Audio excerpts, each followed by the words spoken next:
মই অলপ প্ৰাৰ্থনা কৰি আপোনালোক অলপ বাহিৰলৈ যাওক। প্ৰাৰ্থনা কৰিম বুলি কৈ কি ঘটি গ'ল এয়া।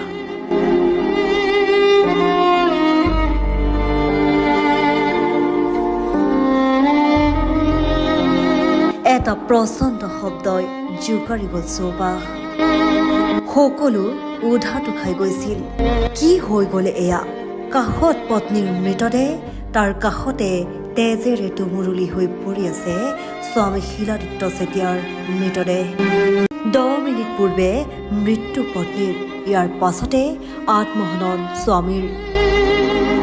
4:24 পত্নীৰ মৃত্যু, 4:34 স্বামীৰ আত্মহনন। এই পৃথিৱীত মই অকলে থাকি কি কৰিম? মোৰ ভালপোৱাৰ জীৱনেই যদি শেষ হৈ যায়, এই পৃথিৱীত মোৰ থাকি কি লাভ হ'ব? এয়াই আছিল নেকি প্ৰেম? সহজ নহয়। কাৰোবাক আজীৱন এনেদৰে ভাল পাই থকাটো জানো সহজ? কিন্তু সফল প্ৰেমৰ পৰিসমাপ্তি এয়াই নেকি? আত্মহননেই জীৱনৰ শেষ উপায় নেকি? ৰাজ্যৰ উচ্চ পদস্থ IPS বিষয়া শিলাদিত্য চেতিয়াৰ আত্মহননে জোকাৰি গৈছে ৰাজ্য। দুমাহজোৰা কৰ্কট ৰোগত আক্ৰান্ত পত্নীৰ নেম কেয়াৰৰ ICUত মৃত্যুৰ প্ৰায় 10 মিনিটৰ পিছতেই নিজৰ ছাৰ্ভিচ ৰিভলভাৰে গুলীয়াই আত্মহনন কৰে গৃহ সচিব শিলাদিত্য চেতিয়াই। পত্নীৰ অসুস্থতাৰ পিছতে 4 মাহ ধৰি ছুটীত আছিল শিলাদিত্য চেতিয়া। এই আত্মহত্যাৰ ঘটনাই এতিয়া জোকাৰি গৈছে ৰাজ্য। এই আত্মহননে শিকাই গৈছে টকাই যে জীৱনৰ সৰ্বস্ব নহয়। নিসংগতাই যেন কোটি কোটি শেষ কৰে মানুহক। কংক্ৰিটৰ মহানগৰীৰ মাজতো যেন আজিও ক'ৰবাত জীয়াই আছে চিৰসেউজ প্ৰেম। কৰ্মজীৱনত সফলতাৰ পিছতো ব্যক্তিগত জীৱনত মানুহবোৰ যেন মানুহবোৰে যেন ক'ৰবাত অনুভৱ কৰে অকলশৰীয়া, ক'ৰবাত অনুভৱ কৰে নৃসংগতা। এয়াই বুজাই গ'ল এই ঘটনাই। গুৱাহাটীৰ হাতীগাঁৱৰ নিবাসী শিলাদিত্য চেতিয়াই পত্নী আগমনী বৰবৰাৰ সৈতে কৰাইছিল প্ৰেম বিবাহ। উচ্চ শিক্ষিত পত্নী, মৰ্যাদা সম্পন্ন পদেৰে শিলাদিত্য চেতিয়াৰ অতি সুখৰ আছিল সংসাৰখন। কিন্তু দুৰাৰোগ্য কৰ্কট ৰোগত আক্ৰান্ত পত্নী আগমনী সুস্থ কৰাৰ দুৰ্বাৰ চেষ্টা কৰিছিল বিষয়া শিলাদিত্য চেতিয়াই। কিন্তু সুস্থ হৈ নুঠি মৃত্যুক আঁকোৱালি লোৱা পত্নীৰ মৃত্যু সহ্য কৰিব নোৱাৰিলে স্বামী শিলাদিত্য চেতিয়াই। উচ্চ কেৰিয়াৰৰ সফলতাৰ পিছতো মনৰ ভিতৰৰ যুদ্ধখনত যেন হাৰি গ'ল ক'ৰবাত বিষয়াগৰাকী। কিন্তু প্ৰেমৰ সমাপ্তি জানো এয়াই হ'ব পাৰে? আত্মহত্যাইতো হ'ব নোৱাৰে জীৱনৰ সকলো সমস্যাৰ সমাধান। পত্নীৰ প্ৰতি থকা অন্তহীন ভালপোৱাক জীয়াই ৰাখিবলৈ নিশ্চয়কৈতো ওলালহেঁতেন আন সমাধান। শিলাদিত্য চেতিয়াৰ মৃত্যুৰ পাছতে এতিয়া সমগ্ৰ আৰক্ষীৰ মহলতে শোকৰ চাপৰা পৰিলক্ষিত হৈছে।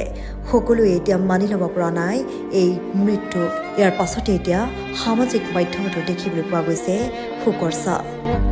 পুনৰাই নহওক এনে ঘটনা, এয়াই আমাৰ কাম্য। আজি আমাৰ ইয়াতে এটা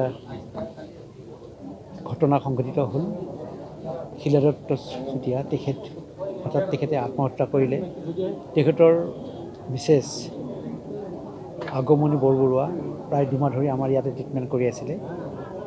এটি দুৰাৰোগ্য ৰোগৰ কাৰণে তেখেতে ট্ৰিটমেণ্ট কৰি আছিলে।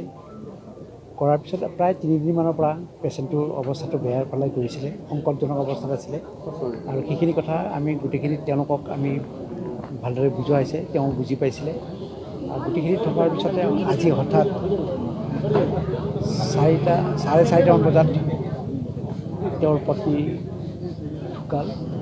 আৰু ঠিক তাৰপিছতে তেখেতে যিটো ICU ৰুম আছে তাতে তেওঁ একেলগে অলপ পিছত আহি পালে। আহি পোৱাৰ পিছতে আমাৰ তাত যি ডিউটিত ডক্টৰ বা চিষ্টাৰ আছিল তেওঁলোকক ক'লে যে কি মই অলপমান প্ৰে কৰিম, প্ৰাৰ্থনা কৰিম, গতিকে আপোনালোকে অলপমান বাহিৰত যাওক। সেইমতে আমাৰ ডক্টৰ চিষ্টাৰখিনি বাহিৰলৈ যোৱাৰ পিছতে তেখেতৰ নিজৰ মূৰতে উলিয়াই দিলে। আৰু তেতিয়া অলপ পিছতে আমি যেতিয়া শব্দ শুনিলে আমাৰ ডক্টৰ আৰু চিষ্টাৰ প্ৰতি দৌৰি গ'ল। দেখিলে তেওঁ বহুতখিনি মানে চিকিৎসা কৰিবৰ কাৰণে যদিও য'ত পৰণে চেষ্টা কৰা হ'ল, কিন্তু অতি কম সময়ৰ ভিতৰতে তেওঁ ঢুকাই গ'ল।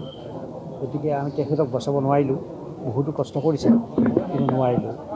গতিকে ঠিক তেখেতৰ পত্নীৰ বিয়োগৰ পিছতে তেখেতে এনেকুৱা ধৰণৰ এটা ঘটনা সংঘটিত কৰিলে। ক'ত গুলি আছিলে? আগমনী বৰবৰুৱা।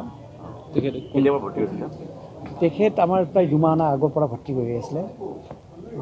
তেখেতৰ ট্ৰিটমেণ্ট চলি আছিলে। ট্ৰিটমেণ্ট চলাৰ পিছত 2-3 দিনমানৰ পৰা অলপ ডিটেক্ট কৰিছিলে। সেই কথা তেওঁলোকক গোটেইবিলাকক কোৱা হৈছিলে। কোৱাৰ পিছত আজি 4:30 4:30 তেওঁ বিয়োগ হ'ল আৰু বিয়োগ হোৱাৰ পিছতে এই ঘটনাটো সংঘটিত হ'ল। তেওঁ ক'ত গুলিয়ালে তেওঁৰ নিজৰ ছাৰ্ভিচ যিটো পিষ্টল আছে, সেই পিষ্টলেৰে তেওঁৰ পিছফালে গুলিয়াই দিলে। আমি শুনামতে আমি এটা শুনিছোঁ, আমি একেলগে বাহিৰত আছিলোঁ মানুহখিনি, গোটেইখিনি ডক্টৰখিনি।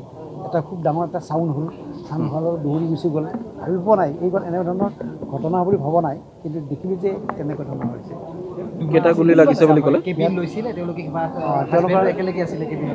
তেওঁলোকে এটা আছুতীয়া কেবিনো লৈ লৈছিলে।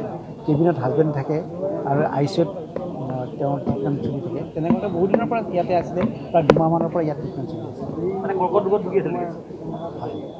কোনফালে বামফালে গুলি আছে? পিছফালে। কেইটা গুলি লাগিছে? সেইটো আমি অনুমান কৰিব পৰা নাই। সেইটো 2টা মাৰিছিলে কিজানি। মানে শব্দটো একেলগে ওলাইছে। ICUত পিষ্টল লৈ আচলতে বিষয়টোক লৈ কিছু তেওঁলোকে যিহেতু নিজে পুলিচ বিষয়া, পুলিচ বিষয়াৰ তেওঁলোকৰ থাকে ছাৰ্ভিচ পিষ্টল সকলোৰে লগত থাকে। এতিয়া তেওঁৰ পত্নীক আমাৰ ইয়াত মৰ্গত ৰখা হ'ব আৰু তেখেতক পষ্টমৰ্টমৰ কাৰণে গুৱাহাটী মেডিকেল কলেজত লৈ যোৱা হ'ব। অহাকালি 2জনে